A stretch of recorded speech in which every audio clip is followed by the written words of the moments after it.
never thought I'd see the day when my own son, the same sweet little boy I used to rock to sleep and kiss on the forehead, would raise his hand to me. It was late afternoon, and I was in the garden trimming dead leaves from my rose bushes. The sun was warm on my back. Mark stood behind me, arms crossed, that stiff stance he always had when he was about to say something I wouldn't like. Chloe, his girlfriend, was nearby, quiet but watching, like she was waiting for a scene to unfold. Mark didn't tiptoe around it. He just said it, straight out, "Mom, you need to sign over the house. It's time." He explained that Chloe had just graduated and needed a stable place to stay while she got on her feet. I remember blinking up at him from the rose bush, still holding my garden shears, gloves dirty. "Sign over the house?" I repeated, like I hadn't heard him right. But I had. I just couldn't believe it. He didn't back down. "It makes sense. You don't need all this space, and Chloe can help with things. This isn't about pushing you out, it's about planning for her future." I looked at Chloe. She didn't look away. Her face was calm, confident, not the soft girl I once knew. She nodded, like they had already decided everything. That's when I realized, this wasn't a conversation. It was a setup. They'd planned this. Probably even told their friends. I slowly stood up, peeling off my gloves, one finger at a time. My heart didn't race, and it didn't break, it just sank into a cold, heavy silence, the kind that comes when you realize someone you love has already let go of you. "I'm not signing anything today," I said, calm and steady. Not angry. Just sure. That's when Mark's face twisted. His eyes narrowed. His jaw tightened. And before I could react, he slapped me. Hard enough to make my ears ring and my knees wobble. My cheek stung, hot and full of shame. I didn't cry. I didn't shout. I just looked at him and said, "You hit me." Not to accuse, just to say it out loud, so we both understood exactly what he had done. Chloe stayed silent. Her face looked nervous now, like things had gone off script. Mark said, "I'm sorry, too fast. But you're being difficult. You're not listening. You don't get how hard this is for Chloe." That's when I finally saw it clearly, it had never been about me. I was just the thing standing in their way. The house was what they wanted. I nodded, eyes still on him. I think that scared him more than if I'd screamed. "Okay," I said softly. His shoulders dropped. "So, you'll do it?" I looked at him again. "That okay wasn't for you," I whispered, even quieter this time. Then I picked up my gloves, brushed the dirt off my knees, and walked back into the house. No door slam. No tears. I went into the bathroom, looked in the mirror at the red mark on my cheek, and blinked. I didn't feel broken. I felt something else, I felt ready. They thought I would disappear quietly. They thought my silence meant I was giving up. But they were wrong. Quiet doesn't mean weak. Being alone doesn't mean done. That moment wasn't my ending. It was my beginning. Funny thing is, the last kind thing Mark ever said to me was, "Mom, let me help. You don't have to do this alone anymore." That was right after his divorce. He showed up at my door with 2 suitcases and a tired smile. Chloe stayed with her mother at first, so it was just the 2 of us. We shared quiet dinners, watched the news together. I even made his favorite casserole, thinking maybe life had humbled him. I wanted to believe he came back because he missed me, because he remembered the mother who kissed every scraped knee and held his hand through heartbreak. But no. He came back with a plan. At first, it was small, so small I didn't see it. I was rinsing dishes one day when he said, "You should let me handle the bills, Mom. You've earned some rest." I laughed. "I've been managing this house for 40 years, Mark. I think I can still pay a few bills." He smiled and said, "I know, but things are digital now. You shouldn't have to stress about online scams and payments. I'll handle it, it's one less thing for you to worry about." It sounded thoughtful. So, I gave him the login info. Then came new credit card offers, talk about building reward points, insurance changes, all under the idea of helping. But now, I see it clearly. It wasn't help. It was a setup from the start. Mark told me he was upgrading my phone plan because my old flip phone was ancient. But just like everything else lately, he didn't ask me first. Every decision was made without me. Every bill, every change of address, every little thing went through him. Then Chloe moved in.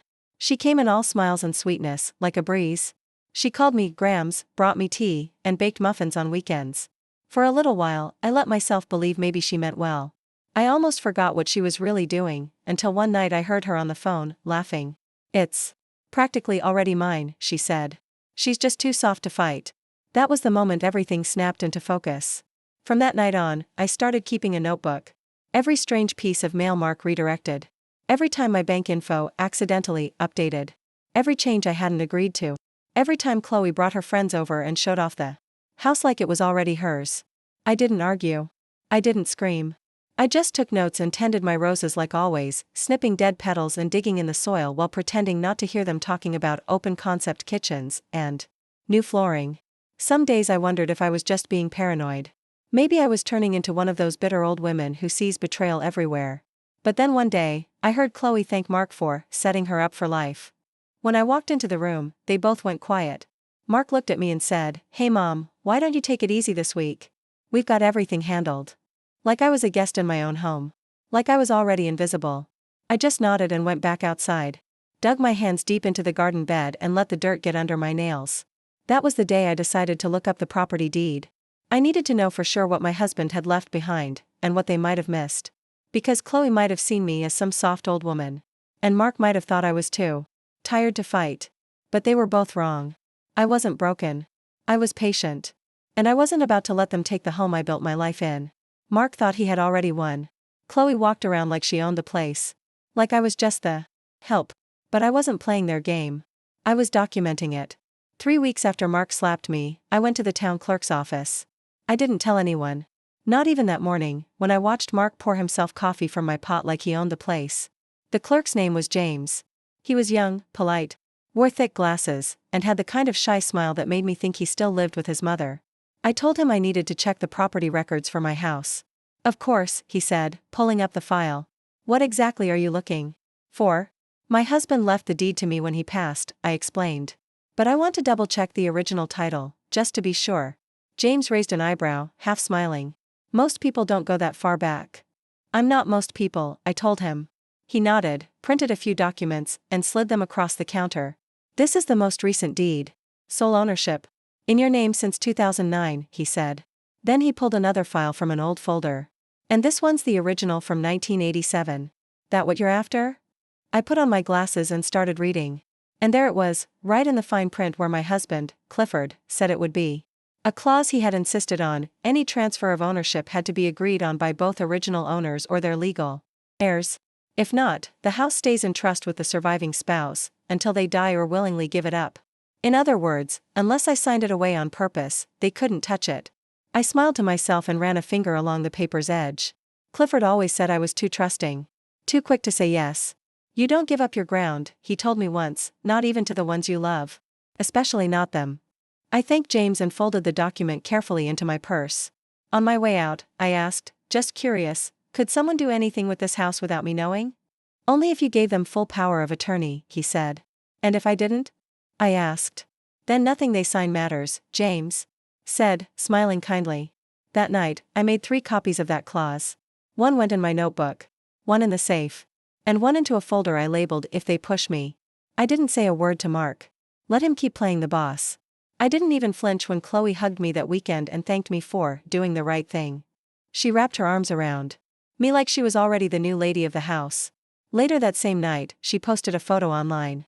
It was her new room, she said. Hardwood floors. My mother's quilt on the bed. There was a rocking chair in the corner, and someone had posted a photo with a caption that said, "Can't believe it's finally happening. Thank you, Graham's red heart, red heart." I just smiled and nodded, letting them believe everything was settled. Let them think I had quietly stepped aside and that they could start redoing my life like rearranging furniture. The truth was, the more they thought I was out of the picture, the more control I actually had. Yes, I was quiet, but I wasn't asleep. If they wanted the house, they'd have to pry it from my fingers, and those fingers were backed by every document and receipt I had. The very next week, I put on my best cardigan, the soft blue one, and walked into the bank looking like any kind older woman just running errands.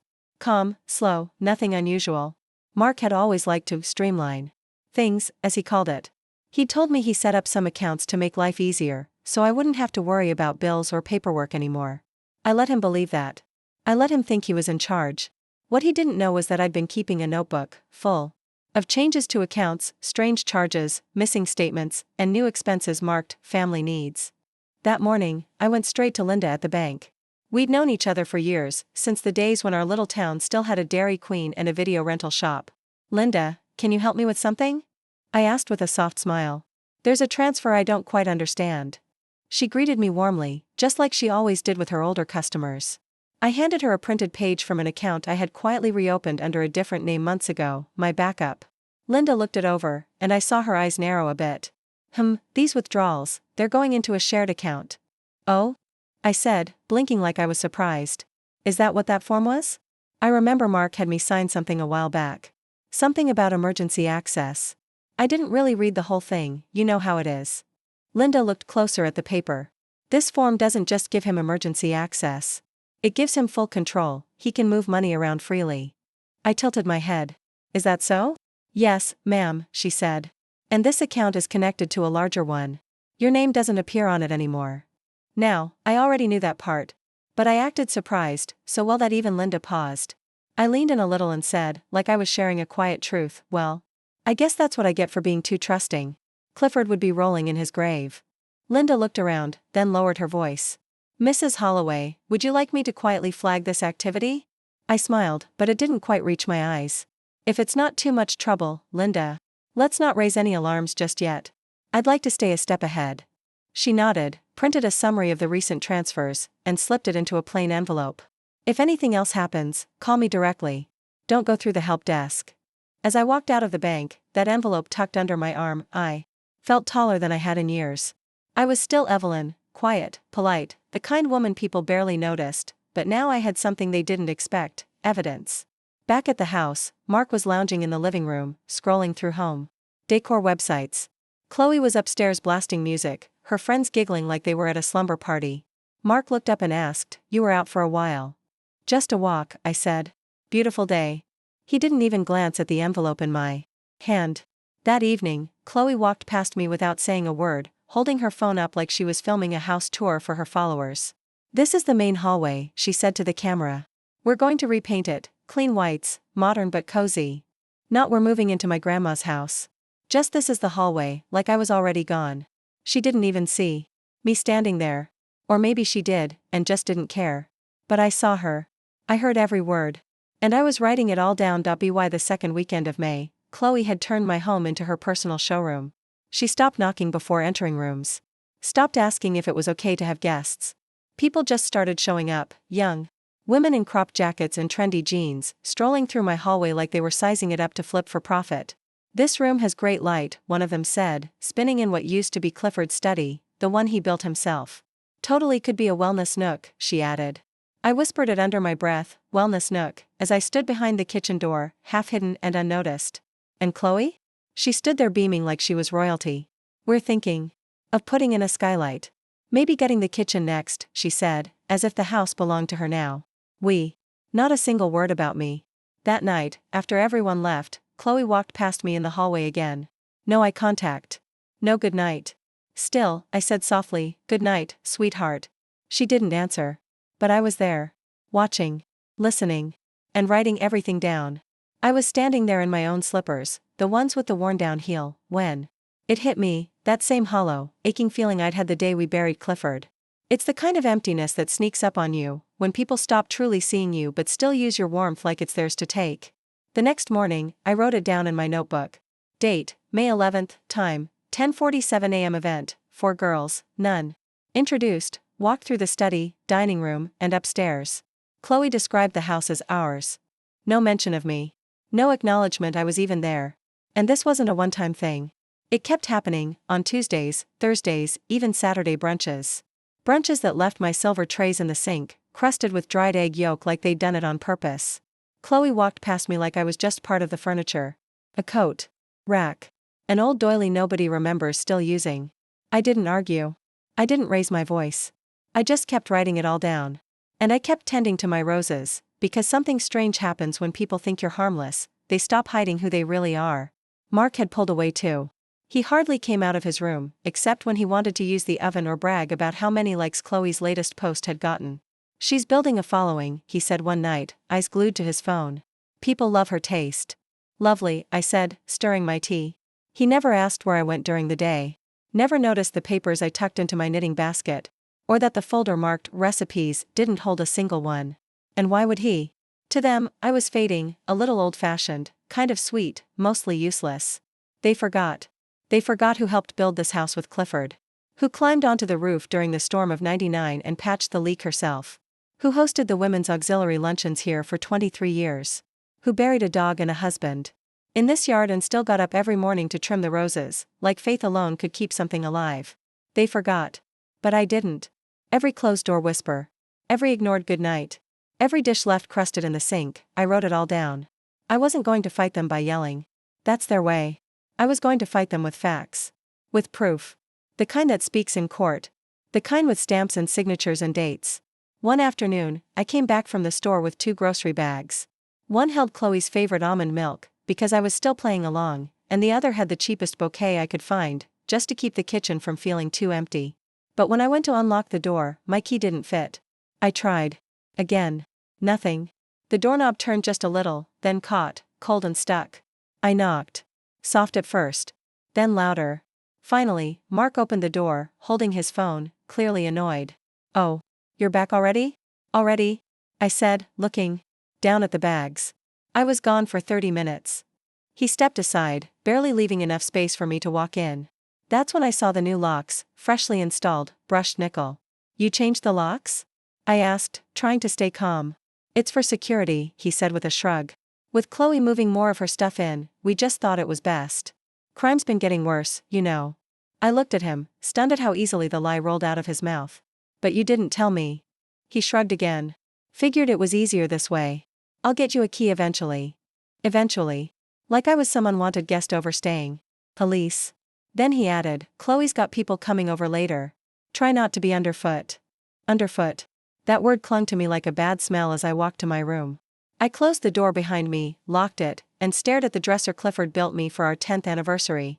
My fingers found the little notch in the back panel, the one where I kept the things no one else needed to find. I pulled it open and took out the folder. Inside was everything: my notes, the deed, the clause, the flagged bank documents, all the pages Linda had printed and quietly stamped for me. I placed them into my suitcase. Not because I was giving up, but because I knew it was time. If I stayed one more night in that house, the plan wouldn't stay a plan, it would turn into anger, resentment, something wild and messy. And I wasn't going to play that game. That was their way. Not mine. I texted my cousin Louisa. We were never especially close, but she'd once told me, "If you ever need space, my place is yours." "Lou, is that offer still good?" I asked. 2 minutes later, she replied, "Come whenever you want. You have a room, a garden, and a lock only you control." That night, I packed a single bag. My documents. My notebook. One cardigan. My gardening gloves. I didn't tell Mark. Didn't tell Chloe. Just quietly started walking toward something that was mine again. I left Chloe a short note on the fridge, out for a few days. "Don't wait up." Then, before the sun came up, I quietly slipped out the back door, the same one Clifford used every morning for 35 years, whistling his way off to work. I stood in the yard for a moment and whispered goodbye to the roses. They were blooming wild and proud, like they knew I needed them to be strong for both of us. Louisa's place smelled like fresh basil and old library books. Her guest room had soft lilac sheets and a little window that looked out over a row of cheerful hydrangeas. She didn't press me when I arrived. Just placed a warm cup of tea beside me and asked gently, "You okay?" I nodded. "I think I finally am." Sometimes walking away isn't giving up, it's just part of the setup. Her kitchen was peaceful that morning. Just the clinking of my teacup and the soft tapping of her dog's paws on the tile. Louisa didn't pry. She simply handed me her Wi-Fi password and a small plate of shortbread cookies like it was nothing. But what I was about to do wasn't nothing. I opened my laptop, pulled out the number my friend Darlene had given me, a lawyer she trusted after her own son tried to steal the title to her car, and I made the call. "Evelyn Holloway," I said when the receptionist answered. "I'm calling about a possible case of elder abuse and financial manipulation. I've documented everything." They scheduled me for the next day. I didn't tell Louisa until the morning of. She just handed me her car keys and smiled. "Bring me back a victory, or a croissant." I brought both. The lawyer's name was Mitchell Greer. Mid-50s, sharp, straight to the point, no fake pity, just the facts. I handed him my folder, the bank statements, the flagged transfers, the deed, the journal entries, all of it. He flipped through everything, reading quickly but carefully. "Miss Holloway," he said finally, setting the papers down, "this is strong. Stronger than most cases I see go to court." "Do I have a chance?" I asked, not scared, just steady. He looked me straight in the eye. "You don't just have a chance. You have leverage." It only took a week. 7 quiet days where I watered Louisa's plants, read 3 mystery novels, and tried to enjoy the peace before the storm. Then the papers were filed. A legal injunction. Temporary but binding. The court froze everything tied to the house, because of documented manipulation, unauthorized bank transfers, and suspected coercion. That meant nothing could be sold, signed, remodeled, refinanced, or even redecorated. The house was mine again, not just emotionally, but legally. And now, it was untouchable. I didn't call Mark. I let the county send the notice. 3 days later, Louisa found me out in her garden trimming lavender. She handed me her phone. "It's Mark," she said. I answered. "Mom," he snapped, skipping any sort of hello, "what the hell is this letter from the county?" I stayed calm. "What letter?" "It says the house deed is under injunction. That I'm being investigated for financial misconduct." "I filed it," I said quietly. "To protect myself." "You're blowing this out of proportion." "No," I said. "I'm correcting it." Silence. I imagined him standing in my kitchen, probably with Chloe behind him, both of them trying to figure out how the home they were already calling theirs had just slammed the door shut in their faces.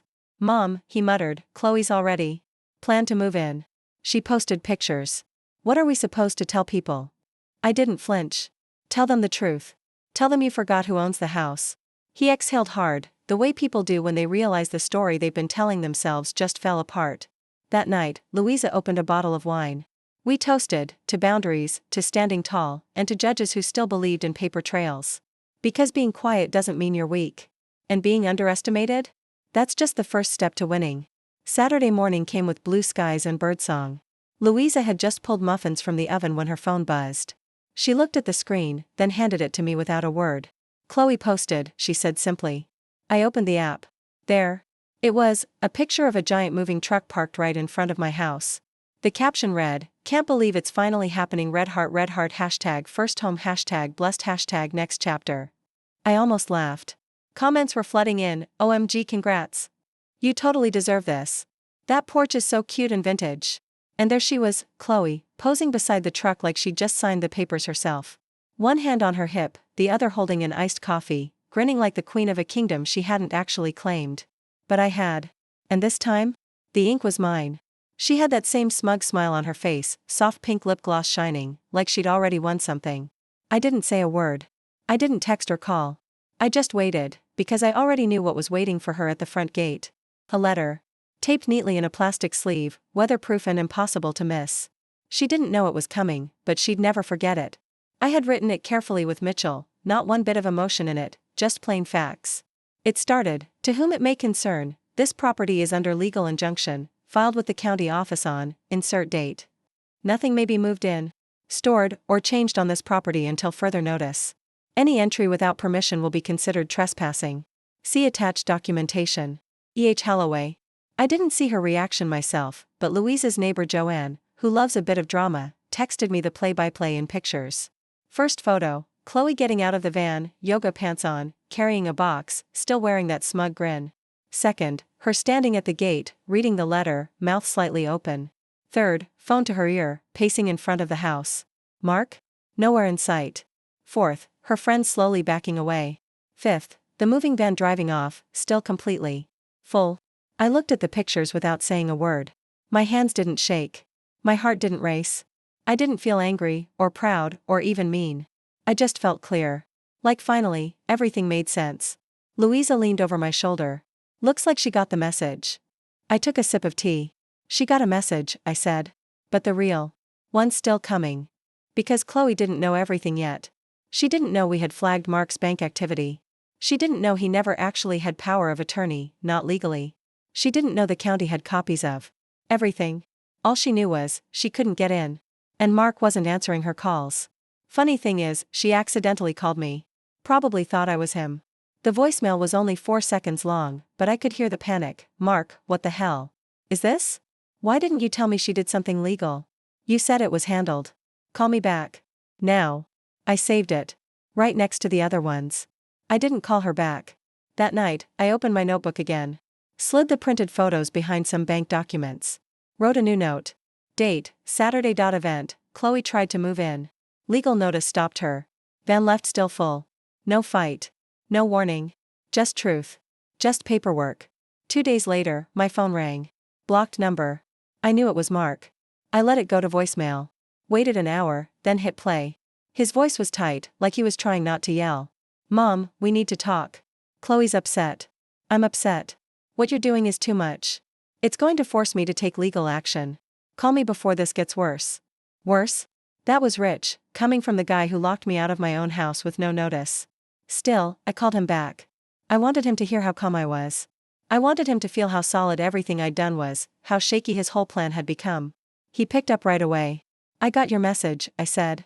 You left us no choice, he replied. Chloe's embarrassed. Chloe embarrassed herself, I said. She acted like she'd already won something she had no right to. He paused. I imagined him pacing the kitchen, jaw clenched.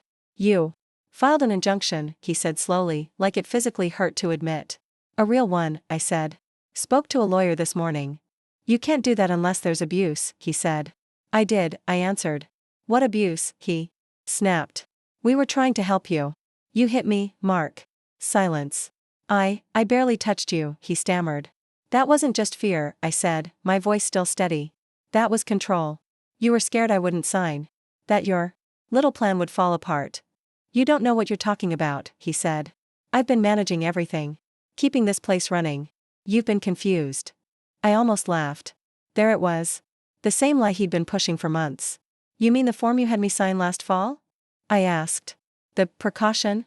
Yes, he said quickly. The power of attorney. That's why this is ridiculous, you gave me authority.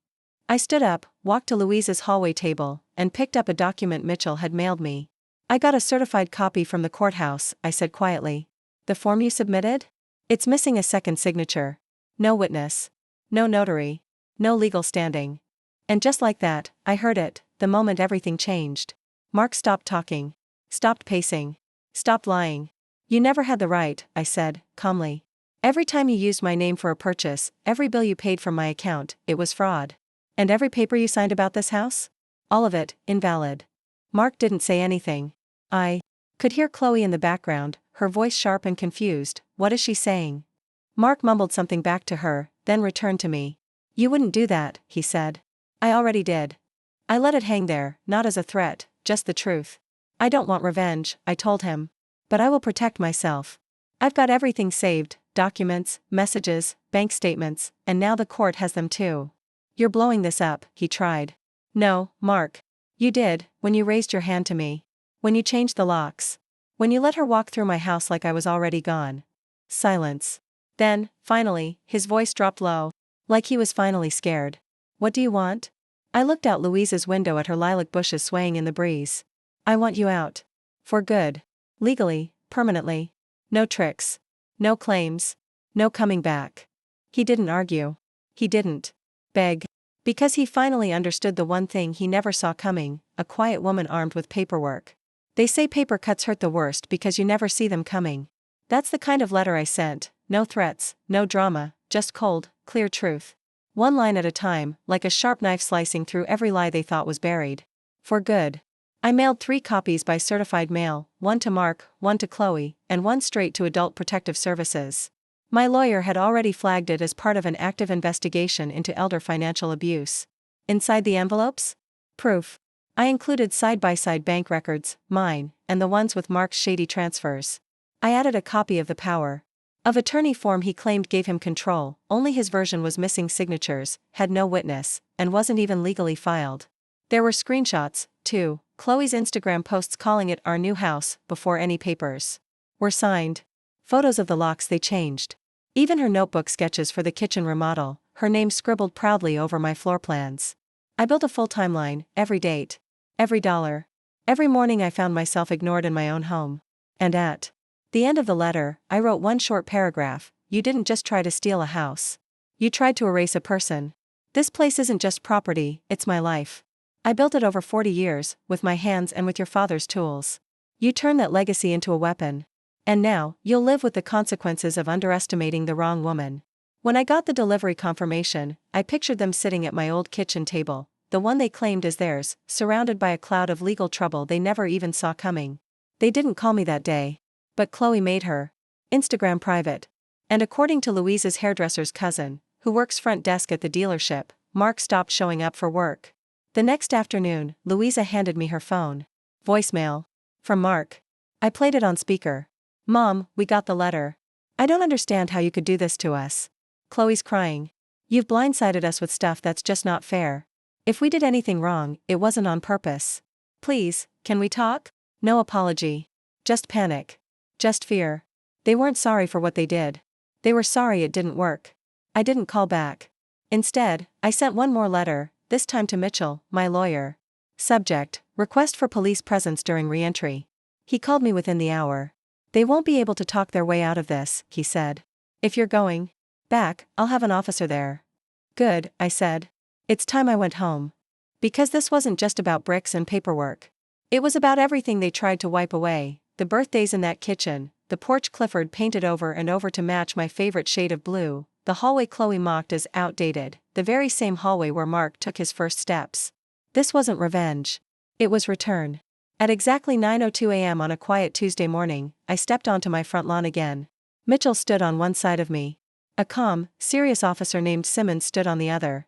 The roses were still blooming. Chloe's car was crooked in the driveway. Like it owned the place. A few other shiny cars were parked on the curb, the kind young people lease to look successful but can't really afford. But this time, they weren't in charge. I was home. The front door was wide open, and I could hear voices spilling out, young, loud, careless. Someone laughed. A deep bass thumped in the background. Then a voice echoed from inside, saying, I can totally see the fireplace being torn out and replaced with tile. Torn out. The warmth in my chest turned cold.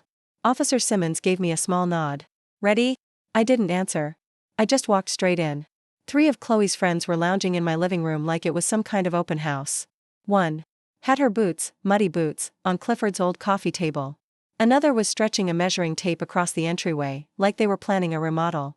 Chloe turned first. She was holding a coffee mug, and as soon as she saw me, her face twisted with confusion. Grams, she said, like the word didn't quite belong in her mouth anymore. Behind me, Mitchell handed a sealed envelope to Officer Simmons, who stepped forward and cleared his throat. I'm Officer Simmons, here on behalf of Miss Evelyn Halloway, he announced. This home is currently under legal injunction. Miss Halloway has been granted temporary sole authority until the court reaches a final decision. You are all required to leave the property immediately. The girl with the measuring tape blinked. Wait, what? Chloe's mug hit the counter with a sharp clink. You can't just, this is a misunderstanding. Mark appeared from the hallway, looking like he'd just rolled out of bed, barefoot, shirt wrinkled, hair messy. He saw the officer and froze. Mom, he said, holding his hands up like he was talking someone off a ledge. Let's not blow this up. We can. Mitchell calmly stepped forward and handed him an envelope. This is notice of a pending investigation into financial coercion, unlawful asset conversion, and misrepresentation of property ownership, he said. You're no longer legally allowed to be here. Mark looked down at the papers like he couldn't understand the words. You're actually doing this? He asked me. After everything? I met his eyes. No yelling, I said. No threats. No tricks. Just truth. You're overreacting. I took a step forward. My feet still remembered the feel of these floors, the quiet creak in the third board near the hall, the warmth of the sun that hit just right through the south-facing window. This is my home, I said softly. And you tried to take it with a pen and a smile. Officer Simmons turned to Chloe and her friends. You need to start gathering your things now. One of the girls looked at me, eyes wide. We didn't know. She always says, I replied gently. They backed away, slowly. One even whispered a quick, embarrassed sorry as she grabbed her purse and slipped out the front door. Chloe didn't move. She just stood there, red-faced, clutching her phone like it could fix everything. This is humiliating, she muttered. No, I said. This is consequence. Mark's shoulders dropped. The bluff had finally broken. And me? I walked right past them, into my kitchen. I ran my fingers over the familiar counter. Reached for the old kettle I'd used every single morning for 40 years. It was still warm. Then I opened the back door and stepped into the garden. The roses hadn't been watered in a while, but they were still standing. Stubborn things. I crouched down, pulled a weed from the dirt, and let the silence wrap around me. No shouting. No chaos. Just a woman, back where she belonged, reclaiming the land her family had tried to steal and pave over. It only took 3 more days for the court to make it official. Mark was served with a formal notice. He had 48 hours to leave the property. He was under investigation for elder financial abuse, with fraud charges still being reviewed. No more access. No more games. Mitchell brought the papers over himself. We stood in my freshly cleaned kitchen, his voice calm, steady, as always. It's done, he said, sliding the folder across the counter. I opened it, read the words slowly, let them sink in. Mark was no longer a resident. Not by law. Not by lie. While Mitchell made a few final calls, I stepped outside. The backyard was quieter than I remembered. The hydrangeas hadn't bloomed this year. Some of the soil was hard, dry. But the rose bushes? Still there. Still fighting. That's when I heard it slam. A door upstairs. Followed by shouting. Not mine. Mark, what do you mean we have to go? Chloe's voice cracked through the open window like a child throwing a fit. You said it was handled. You promised me. I didn't think she'd actually do anything. He shouted back. You don't understand, she didn't used to be like this. Like what? Chloe shot back. Smart? I almost smiled. For once, Chloe had said something true. Just before sunset, Officer Simmons returned. Same calm voice. Same steady step. Mr. Holloway, he said, and Justice kept walking in right behind him. The door's open. You've had time to pack. We'll walk you out now. Mark stood in the doorway, holding a half-packed duffel bag in one hand and a whole lot of anger in the other. He looked older than I remembered, and smaller too, like. The weight of everything had finally caught up with him. I can't believe you're really doing this, he said, shaking his head. Kicking your own son out. I didn't flinch. No, Mark. I'm protecting the woman you stopped treating like your mother the second you saw a chance to use her. Behind him, Chloe was crying. Whether the tears were real or just for show, I couldn't tell. When Mark stepped onto the porch, she didn't follow him. She just stood there in the hallway like a girl who missed her train, mascara smudged, staring at her phone, like maybe someone would call and rewrite the ending. Officer Simmons gave me a small nod. It's all yours now, Mrs. Holloway. I didn't nod back. I didn't need to. Instead, I walked slowly through my house, room by room. My footsteps echoed on the hardwood floors she wanted to rip out. I let my fingers brush against the walls, the same ones they called outdated. When I reached the garden, I knelt beside my roses. I put on my gloves but ended up digging into the dirt with my bare hands anyway. The soil was dry and tired, like it had been forgotten for a while, but it wasn't ruined. No, it wasn't ruined at all. While I worked, I heard their car start. Then the tires crunched down the gravel driveway. No goodbye. No final words. Just the sound of them leaving, still thinking I'd never have the strength to push back. I looked at my dirt-covered gloves. This was my land. And I was taking it back, one handful at a time. The courthouse wasn't cold because of the temperature, it was cold because of how quiet and serious everything felt. You could feel it in your bones. People whispered, even if they were angry. But I didn't whisper. I sat in the front row, hands folded in my lap. I wore Clifford's old navy blue cardigan. It didn't match anything I had on, but I wore it anyway. It reminded me who I was fighting for, him and me. Mark showed up 20 minutes late. He looked like he hadn't slept in days. Chloe walked in behind him, red eyes and no makeup. For once, there were no filters. No audience. Just truth. They didn't look at me. I didn't need them to. Judge Henderson, a sharp older woman, didn't waste any time. She read through the paperwork, then said we were here to discuss the emergency injunction and a hearing about property abuse. Mark's lawyer stood up and tried to smooth things over. Said Mark was just trying to help his mother with bills, the house, and raising his daughter. The judge raised an eyebrow. And helping included changing the locks without telling her? Redirecting her bank accounts? The lawyer stumbled over his words. There was a miscommunication. My attorney, Mitchell, stood. His voice was calm, but there was steel behind it. 17 unauthorized transfers, Your Honor. That's not a miscommunication, that's a pattern. I stood up. May I speak? Judge Henderson gave a small nod. I looked first at Mark, then at Chloe, then at the judge. I didn't come here for revenge, I said. I came for peace. I gave my son a home when he lost his. I took in his daughter when she needed a safe place. I trusted them. But what I got back was silence, control, and finally, violence. I didn't shake when I said that word.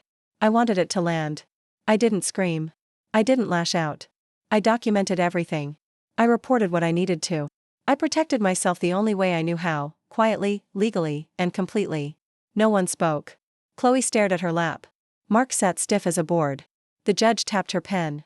Then she spoke. This court finds enough proof to keep the injunction in place. We are moving forward with a full reassignment of the estate. Effective immediately, Ms. Evelyn Holloway has full control of her home, her money, and her legal rights. All prior claims are revoked. Mark's lawyer opened his mouth to argue, but the judge didn't even look up. Mr. Wallace, I suggest. Your client focus on following orders. If this goes to criminal court, we won't be talking about property anymore. We'll be talking about fraud. And just like that, it was done. No tears. No dramatic goodbye. Just the truth, written down, signed, and made official. When I walked out of the courthouse, the sun hit my face like a quiet blessing. Louisa was waiting outside on a bench with a thermos in hand. "Well?" she asked. "It's done," I said. She handed me the tea. Still warm. "Then let's go home," she smiled. And I smiled back, not because I'd won, but because I remembered what it felt like to walk forward with nothing to hide, and nothing left to prove. The envelope was pale pink with 3 little heart stickers on the back. No return address. But I knew who it was from the moment I saw it. Chloe. I was sitting at the kitchen table, hands freshly washed from the garden, the kettle still warming on the stove. The envelope felt almost weightless, like it couldn't possibly carry the heavy words I knew were inside. Still, I opened it. I had to see for myself. Inside were 2 pages of notebook paper, the kind with torn edges. Her handwriting looked rushed, shaky in some places, like she might have cried while writing it. "Grams, I know I probably don't deserve you even reading this, but I had to try. I didn't know everything, I really didn't. I just thought I was finally going to have a place that felt safe. That felt like home. I never meant to hurt you. Dad told me everything was okay. He said you were fine with it, that you'd agreed. I guess I believed what I wanted to hear. I miss how things used to be. When you baked with me. When we watched those boring old cooking shows and you'd pretend to fall asleep just to get out of doing the dishes. I don't know if you can ever forgive me, but I'm sorry. I truly am. Love, Chloe." I read it once. Then again. The writing shook in places, like maybe she did cry. But I didn't. I didn't feel tears. I felt empty. Because nowhere in that letter did she ask how I was. Not once did she mention the locked door I couldn't open. Not the slap I never told anyone about. Not the way she walked through my hallway, filming TikToks in a house built on memories she didn't understand. She missed how things used to be? So did I. Back when family meant love and respect. Back when being kind didn't make you a target. I stood up, walked into the study, and opened the shredder. It made a soft humming sound. Nothing dramatic. Just a slow, steady hum. I fed the letter through, one line at a time, until Chloe's words turned to ribbons. Louisa once told me, some people only apologize when the benefits run out. She was right. That letter wasn't a bridge. It was bait. And I wasn't biting. I didn't need another voice trying to pull me back. I needed quiet. And finally, I had it. Outside, the roses were blooming again, fuller, brighter, almost proud in their survival. I poured myself a cup of tea and looked out the kitchen window. No noise. No footsteps overhead. No strangers measuring walls. Just birds singing. And the old swing Clifford built creaking gently in the breeze. I thought I'd feel guilt. But I didn't. I felt peace. Not because Chloe was gone. Not because Mark had lost. But because I had chosen me. Later, in the guest room, I opened the cedar chest at the foot of the bed. Inside was my wedding veil, faded, delicate. A bundle of letters tied with ribbon, Clifford's. Handwriting, full of dry jokes and grocery lists that read like love notes. And Chloe's tiny sweater from kindergarten. She was so small then. So sweet. I didn't touch any of it. I just closed the lid and sat there on the edge of the bed. Not crying. Just remembering. Then I walked into the dining room. It used to be the heart of this house. Thanksgiving dinners, birthday candles, laughter bouncing off the old wallpaper. It had been years since that table was set for more than one. I sat down at the head of it and pulled out the manila folder. Marked, New Will. Mitchell had sent it weeks ago, just in case. All I had to do was fill in the blanks. So I did. I left nothing to Mark. Not a cent. Not a chair. Not a photograph. And to Chloe? No property. No access. No inheritance. Instead, I left everything to a scholarship fund I'd quietly set up through the church, one just for young women with no family to fall back on. Girls who had aged out of foster care. Girls who wanted to study horticulture or baking or anything that brought them peace. Girls who knew what it felt like to be overlooked, but bloomed anyway. I signed the will, dated it, and slipped it into a fireproof box, right next to my notebook, the one holding every receipt, every quiet betrayal I never shouted about. And I felt whole. Because this time, I chose the ending.